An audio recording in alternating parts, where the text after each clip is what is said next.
Investing doesn't always have to be risky. If you want predictable, no drama returns, fixed return investments are your friend.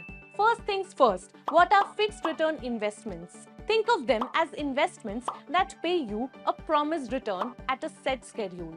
It's not like stocks that go up and down every day. So, how do you start? Step 1. Decide your goal. Saving for a trip in 6 months or buying a car in 2 years. Your goal decides where to invest your money. Step 2. Start small. Don't overthink. Even rupees 1000 to 5000 is enough to begin.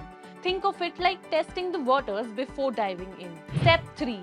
Pick the right option. If you're already familiar with bank FDs, you can also look at corporate FDs. These are offered by companies instead of banks and usually give higher returns.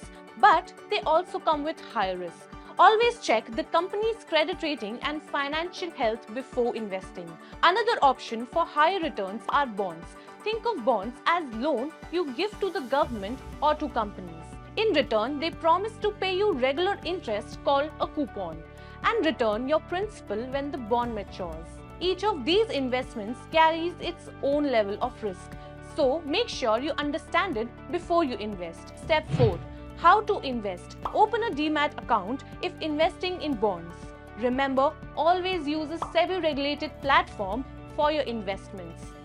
Hope this video was helpful.